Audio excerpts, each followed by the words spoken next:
बुढ़ापे का सहारा है ये स्कीम्स। यहाँ क्लिक करके चेक कर लें पूरी लिस्ट। मैं बताऊंगा बुढ़ापे लिस्ट के लिए आपको बहुत ही इंपॉर्टेंट बात जो कि आपको जानना बहुत ही ज़रूरी है। लोग कई ऐसी स्कीम में निवेश करते हैं जो बुढ़ापे की उनकी सहारा बनती है। चलिए आपको बताते हैं ऐसे 3 स्कीम के बारे में जो बुढ़ापे में आपको मदद करेंगे और आपका सहारा बनेंगे। चलिए बताते हैं बुढ़ापे में खुद जो काम आएगी ये स्कीम। बहुत से लोग नौकरी करने के दौरान ही अपने रिटायरमेंट प्लान के बारे में योजना बनाने लगते हैं, यानी कहे तो अपने बुढ़ापे को सुरक्षित करने के लिए और इसे संवारने के लिए निवेश की प्लानिंग करते हैं ताकि उन्हें अपनी वृद्धावस्था में दूसरों पर निर्भर न रहना पड़े, क्योंकि आजकल किसी के भी भरोसे नहीं रहा जा सकता है। और जो कि बुढ़ापे का स्कीम है बहुत ही ज़रूरी है, जो आपको जानना बहुत ही ज़रूरी है, जो इस वीडियो में मैं आपको बताऊँगा पूरी बातें। चलिए बताते हैं। इसलिए बेहतर है कि खुद को ही इस काबिल बना लिया जाए कि दूसरों की ज़रूरत ही ना पड़े। लोग कई ऐसी स्कीम में निवेश करते हैं जो बुढ़ापे में उनकी सहारा बनती है। चलिए आपको बताते हैं ऐसी 3 स्कीम के बारे में जो बुढ़ापे में आपकी मदद करेंगे, आपका सहारा बनेंगे। अटल पेंशन योजना जो कि बहुत ही इंपॉर्टेंट है। पेंशन की व्यवस्था जो कि करने के लिए भारत सरकार की अटल पेंशन योजना एक बेहतरीन विकल्प हो सकती है। साल 2015 में शुरू की गई थी ये अटल पेंशन योजना में बहुत से भारतीय निवेश कर चुके हैं। इस स्कीम में आपको हर महीने प्रीमियम भरना होता है जो आपको 60 साल की उम्र में तक देना होता है।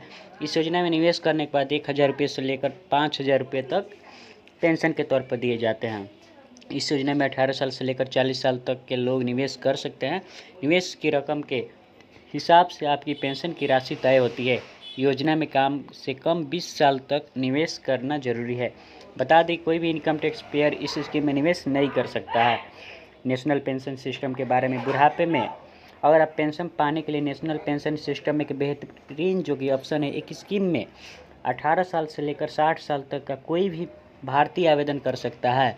पेंशन लेने के लिए आपको स्कीम में 60 साल तक निवेश करना होता है, लेकिन अगर आपको भी रिटायरमेंट के पहले ही इमरजेंसी फंड की ज़रूरत पड़ती है तो फिर आप इसमें से 60% तक जमा की गई राशि का अमाउंट निकाल सकते हैं।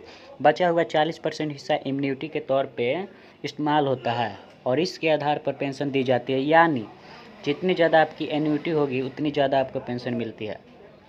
Post office monthly income scheme. Post office monthly income scheme भी आपके काफ़ी काम आ सकती है। इस स्कीम में आपको अच्छा खासा ब्याज दिया जाता है।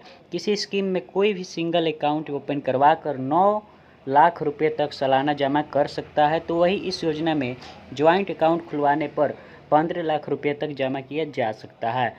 इस योजना में आपको 7.4% के ब्याज से दिया जाता है। इस हिसाब से अगर आप ज्वाइंट अकाउंट खोलते हैं तो फिर आपको हर महीने 9,250 रुपये तक मिल सकते हैं, जो पेंशन के तौर पर आप इसे इस्तेमाल कर सकते हैं। पोस्ट ऑफिस की ये स्कीम है किसानों के लिए बड़ी फ़ायदेमंद जो कि है। और यही थे लेटेस्ट अपडेट न्यूज़ जो कि आपको जानना बहुत ही ज़रूरी था।